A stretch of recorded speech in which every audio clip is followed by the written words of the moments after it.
So, of course, by now, everyone's heard about the so-called Great Resignation. In 2021, a record 47 million Americans quit their jobs, 4.3 million people quit in December alone, and 4.5 million people quit the month before that.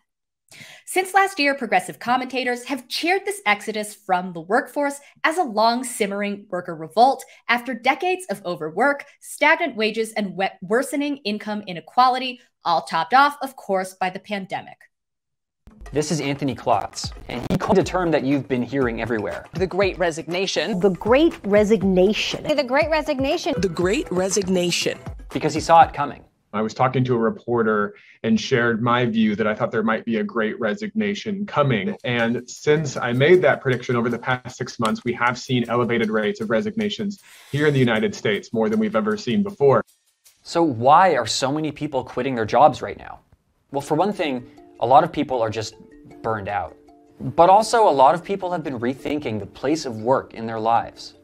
Individuals reflected on work and whether it was really giving them the meaning and the happiness that they wanted. And for a lot of people, the answer was just no.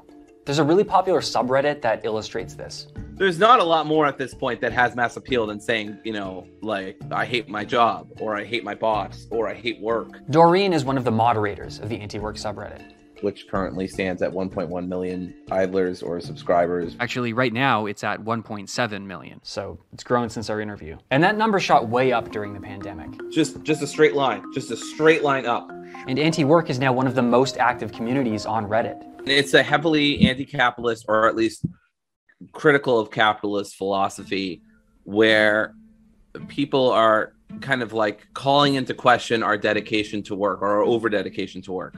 So some people have even described the Great Resignation as a kind of de facto general strike. For instance, last year, the Washington Post asked, "Are we witnessing a general strike in our own time?" Likewise, The Guardian wrote, "You might say workers have declared a national general strike until they get better pay and improved working conditions."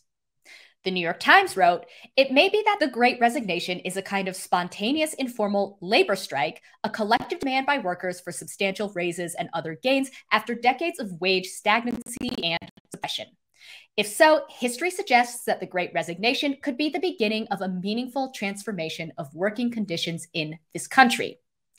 And one economist told Mother Jones, "Workers are creating this sort of collective bargaining situation, united by a year of examining our life and whether we think we're being treated fairly and whether we think we're doing what we want to do."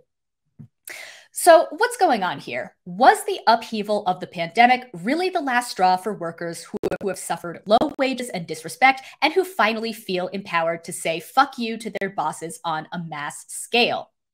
Is the Great Resignation the spark that's about to ignite the workers' revolution? The story, as usual, is a little more complicated, and I think it's worth looking at exactly what's going on here. So the first thing is this. Although much of the media has been captivated by the stories of white-collar workers who decide to jettison their unsatisfying desk jobs in order to live out their dreams of becoming painters or entrepreneurs or whatever, these professional workers are actually not what's driving the Great Resignation. As it turns out, most of the quitting is happening among frontline workers and in low-wage sectors, and rather than completely dropping out of the labor force, the majority of these workers are simply leaving bad jobs in order to find slightly better jobs. Okay, we're all calling it the Great Resignation, but you're giving it a new term. Yeah, what is that? I think it's the reshuffling, because it's not as if someone goes in and says, like Costanza, I quit, and they don't have another job. Most of these people are going from one job to another, so they're job changers. And we see this really early in the COVID recession. People said, hey, I'm a frontline worker. I work, let's say, in hospitality. It's kind of scary. Maybe I'll go to a job with better pay, with benefits, and maybe with a regular schedule like warehousing. Right. If you look at like right before the COVID recession began in February of 2020 through the end of last year, leisure and hospitality lost 1.2 million jobs. Meanwhile, warehousing up more than 200,000 jobs. So that's a reshuffling more than a flat out I quit. How is inflation impacting the reshuffling? Well, I think that when people are not making enough money to keep up with prices, they're saying, wow, I got to do something. So this is a real big issue. Like, think about this. If you even just go back to that leisure and hospitality, if you're not paying enough to get to 7% better, then you're behind. And in fact, if we look at the Labor Department report from last December, we see, hey, people, after you factor in inflation, guess what? Wages are actually down. Meanwhile, leisure and hospitality wants all those people back. Wages up about 16% from a year ago, and warehousing up 8%. So they're keeping track with inflation. So this is obviously a good thing because it means the labor market is tight enough that notoriously bad employers in the service sector and elsewhere are being forced to raise their wages and offer better benefits. And even workers in middle and upper tier industries have recently found more room in the labor market to seek out new jobs with higher salaries or negotiate their compensation and work conditions with their current employers. But even given the greater leverage that workers overall seem to enjoy right now, does the Great Resignation actually constitute a collective labor action, let alone a general strike? It's true that the job quitting and the job changing is happening on a pretty widespread level with clear ramifications for employers. And I should just say, as someone who has quit a job or two in the past, I absolutely understand the appeal of walking out of a terrible workplace. But I would also argue that this doesn't necessarily make the Great Resignation a collective action. In fact, in many ways, the Great Resignation demonstrates the absence of collective options for workers, and here's why I think this distinction is important. A collective labor action is when workers deliberately coordinate with each other to build or exert power, usually, of course, against an employer to win specific demands. The vehicle for expressing this power is most commonly, of course, a union, and union membership in the US, unfortunately, is still at the lowest it's been in a century, and in fact is continuing to decline. If millions of workers are individually fed up with their work situation and decide to quit, that trend may temporarily influence the labor market, but it doesn't necessarily automatically translate to increased worker power. Here's how labor organizer Jane McAlevey put it at the end of last year. She wrote, "If more than 1 million workers, or even fewer in key labor markets, take collective action toward common demands to radically improve their quality of life on and off the job, the results will be far more powerful than those of the Great Resignation. If even a tiny fraction of the number of people who quit in August and September choose to unionize, forcing their employers to improve their working conditions by threatening a collective rather than an individual exit, or by withholding their labor in supermajority strikes, the working class could radically lift the floor on what is considered acceptable corporate and shareholder behavior." In other words, as heartening as it may be to see a wave of people quitting, the Great Resignation cannot fundamentally change the balance of class power over the long term because the slightly increased leverage that workers have right now is dependent on the labor market, not on institutional power, and could therefore just as easily disappear with the next economic downturn. Now, that said, does this mean that the millions of workers who decided to leave their jobs last year did something wrong by quitting rather than staying in these jobs and organizing their workplaces? No, of course not.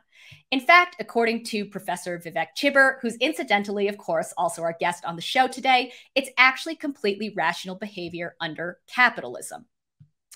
So early Marxists often just assumed that workers would just gravitate to collective action based on the shared condition of being exploited by their employer. But Vivek argues that the very structure of capitalism actually inclines workers toward an individual rather than a collective response to exploitation and bad working conditions. The simple reason for this is that under capitalism, employers always have the upper hand. Particularly in the US, bosses can fire workers at will, which of course means that they can arbitrarily cut workers off from their income, aka the very thing that people need to survive. If an individual worker walks off the job, that might temporarily inconvenience his or her employer, but it doesn't jeopardize the employer's ability to survive. The thing that actually jeopardizes employers, of course, is when workers collectively walk off the job together, which is why bosses generally will do anything they can to stop their employees from organizing. Collective bargaining represents such a threat to employers that they spend an insane amount of time and money trying to prevent it. According to an estimate from the Economic Policy Institute, American companies spend around $340 million annually on union busting, and that's not even including the millions they spend lobbying politicians to pass anti-union laws. As the labor scholar Ruth Milkman recently put it, employers pull out all the stops to try to do everything they can to undermine unionization efforts, to convince workers not to vote for the union, to intimidate them into being afraid to do so. What this all means is that the stakes for workers trying to organize collectively are always incredibly high. Without your job, it's much easier to just try to find a new one than it is to attempt to form a union, especially when lots of businesses are hiring. So it makes perfect sense that right now we're seeing a wave of resignations and job changing. In December, just as 4.3 million people were leaving their jobs, Jay McAlevey came on this show and talked a bit about what we should make of the Great Recession in the broader context of labor militancy and national politics. As usual, it was a great interview, and I think she said it best, so I will let her have the last word. When I look back at the whole year, I still think the massive challenge for organizers is how to channel this individual, like, I quit. You know, there's even several stories recently highlighting that workers are like going onto Instagram and whatever social media they use before they walk in their boss's office and quit, and like saying it on Instagram and like filming themselves quitting. So there's this like individual militancy and individual anger, but we got to see way more of the kind of collective action that John Deere workers took, or that Kellogg and many other workers have been taking this year, before we're going to get to the place where we're creating a kind of crisis that's going to force the mansions, the cinemas, and frankly, we know there's a bunch of Democrats hiding behind them, frankly, right? But those two are, like, I call them the public face of resistance to all good things. There are definitely a bunch of moderate Democrats who are like, don't ever back down. You know that crap is happening. That's actually how it works. So we got two of them who have the balls to be the front, you know, of resistance to like actual fundamental structural change. And they're not going to change their mind unless and until more workers take the action that the John Deere workers took, unless more workers actually say, yeah, no, we're walking off the job in a supermajority strike and we ain't going back until our demands are met. That magnified many times over is the kind of power that's going to be desperately required in 2022 if we stand any damn chance of not sinking into Trumpism this time next year. If you like this video from The Jacobin Show, please hit like and subscribe and share with your friends. Thanks.